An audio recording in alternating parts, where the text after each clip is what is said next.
تاریخ مدینہ دمشق میں یہ روایت موجود ہے جو حضرت انس بن مالک رضی اللہ عنہ نبی صلی اللہ علیہ وسلم کے قدم مبارک کے بارے میں ان الفاظ میں محبت کا اظہار کرتے ہیں کہ کان رسول اللہ صلی اللہ علیہ وسلم احسن الناس قواما، فرمایا رسول اللہ صلی اللہ علیہ وسلم قد و قامت کے لحاظ سے تمام انسانوں سے زیادہ شکیل، جمیل اور حسین تھے۔ یعنی یہ رسول اللہ صلی اللہ علیہ وسلم کی قد و قامت سے متعلق یہ تمام روایات اس حقیقت کو اجاگر کرتی ہے کہ اللہ تعالیٰ نے آپ علیہ السلام کو جسمانی اعتبار سے بھی کمال اعتدال اور حسن و جمال عطا فرمایا تھا،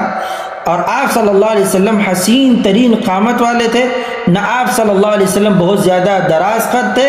اور نہ ہی پس قامت تھے، بلکہ میانہ قد کے ساتھ انتہائی متوازن اور پرکشش شخصیت کے حامل تھے۔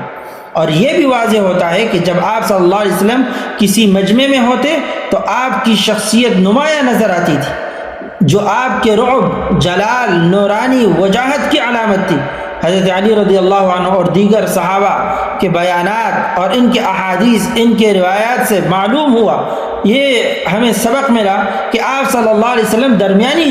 قامت سے کچھ بلند تھے، لیکن آپ صلی اللہ علیہ وسلم کے ساتھ چلنے والا کوئی بھی شخص آپ صلی اللہ علیہ وسلم سے قد میں بڑا ہوا محسوس نہ ہوتا۔ یہ ایک معجزہ ہے رسول اللہ صلی اللہ علیہ وسلم، بلکہ آپ ہمیشہ سب سے ممتاز دکھائی دیتے۔